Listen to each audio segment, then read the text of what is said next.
Assalamualaikum warahmatullahi wabarakatuh. Alhamdulillah, puasa Ramadan parantos memasuki hari kedua. Mudah-mudahan amal ibadah urang selama bulan Ramadan ieu sing aya dina panampian Allah Subhanahu wa taala.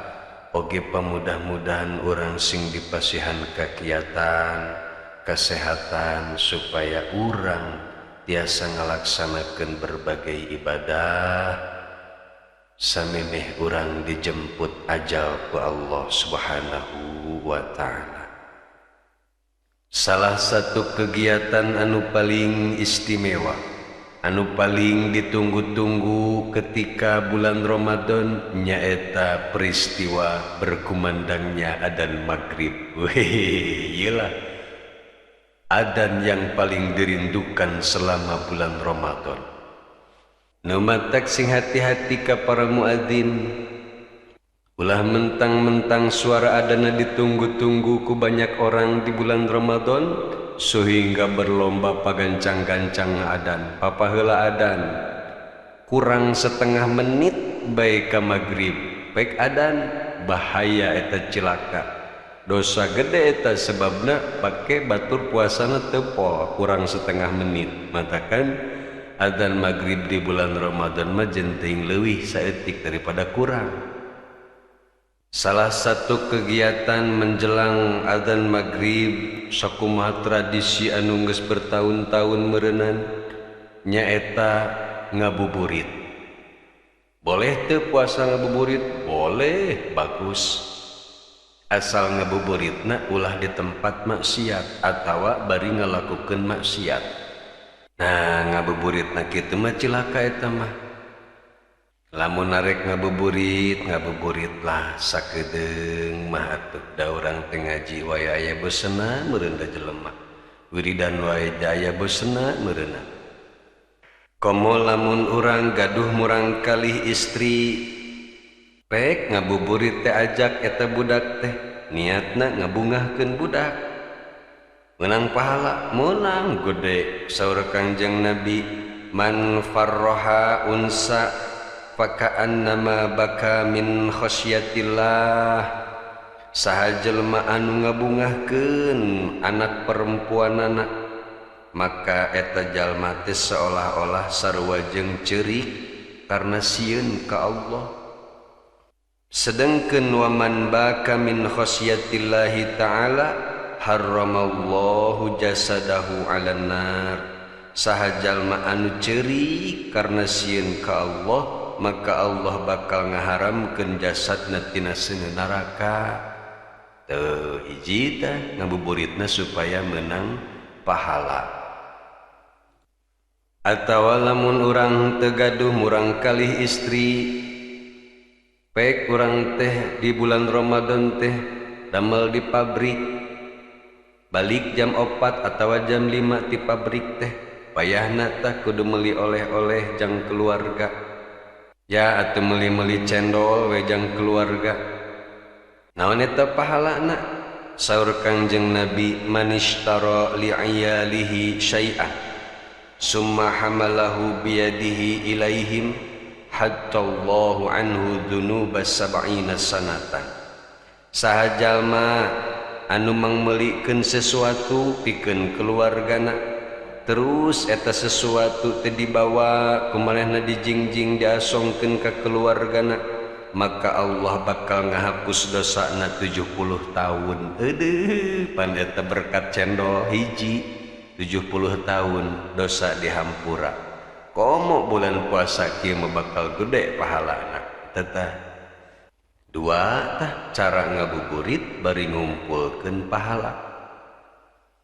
Cek ibu-ibu teh kumaha cenah Kang Herman, pan ari abdi mah ibu-ibu biasa lamun menjelang buka puasa teh sibuk di dapur nyadiakeun jang buka puasa engke lain teu hayang cenah ngaji tadarus burit-burit teh, lain teu hayang wiridan burit-burit teh bari ngadagoan adzan maghrib. Lamun ibu ngaji atuh saha nu arek nyadiakeun jang buka puasa. Ulah keeng ibu, pahala ibu nyadiakeun makanan pikeun buka puasa keluarga ibu. Eta pahalana sangat ageung.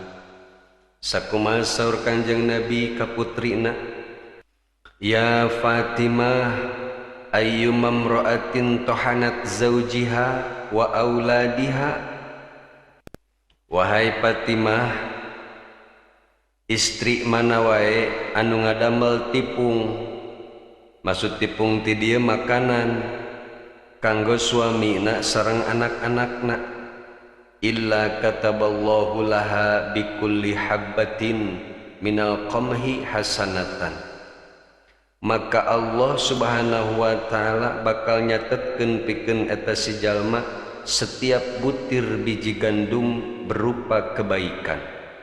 Wa maha anha sayyi'atan, sareng ngahapus ti eta si istri teh kajorean. Wa rafa'a laha darajatan, sareng bakal diangkat eta si istri teh derajatna.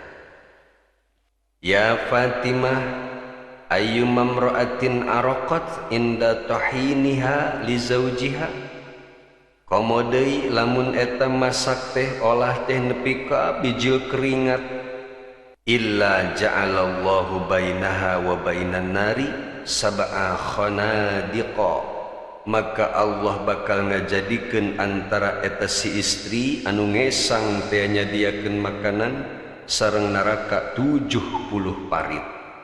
Jadi dirina sareng neraka dihalangan ku Allah 70 parit moal asup neraka. Atuh komo deui lamun misalkeun masak niatna ikhlas ridho pikeun buka puasa keluarga, insyaallah pahalana bakal leuwih ageung. Kumaha cenah ieu mah Kang Herman, ari abdi mah da masak tara da gaduh pembantu, alhamdulillah nu masak mah pembantu. Atawa abdi mah cenah jarang masak, lah jarang masak lagi saeutik, da puguh ge penghasilan salaki teh saeutik, atawa kabeneran salaki keur nganggur, jadi teu loba teuing anu kudu dipasakkeun da eueuh jang meulina oge geus. Aya henteu amalan anu babari jang ibu-ibu tapi pahalana gede. Pan kitu ari urang mah, ari amal yang saeutik, ari pahala yang loba. Aya tah amalan anu paling babari dilakukeun ku ibu-ibu pahala anu gede. Bisa dilakukeun bari ngabuburit oge, komo bari salaki aya nganggur wae di imah, eta teh dijieun kesempatan. Jadi hikmahna salaki aya wae di imah kusabab nganggur teh si horeng eta teh sebenarnya mah aya isyarat ti Allah supaya ibu bisa menangkan pahala anu saloba-lobana. Ngabebenjogkeun cenah. Kumaha cenah carana?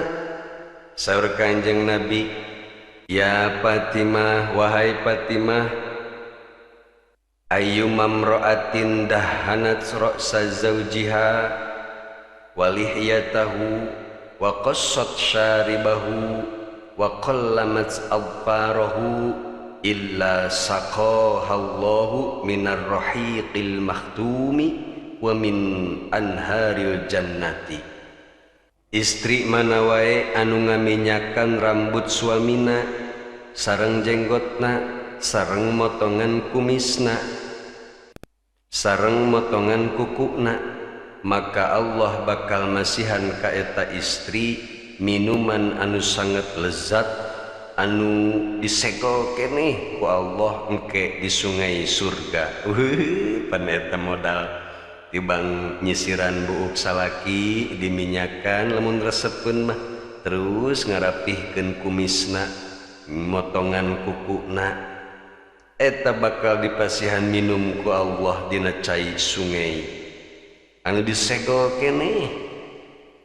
Bahkan wa hawwanallahu 'alaiha sakaratil mauti, Allah bakal ngagampangkeun kana sakaratul maut na eta si istri. Wa tajidu qabraha raudon min riyadil jannati, sareng eta si istri bakal manggihan kuburanana teh berupa taman-taman surga. Wa yaktubullahu laha bara'atan minan nari wal jawaza 'ala sirati. Sareng Allah bakal nyatetkeun ka eta si istri bebas tina neraka sareng bakal dipasihan kemudahan ketika melewati jembatan sirat.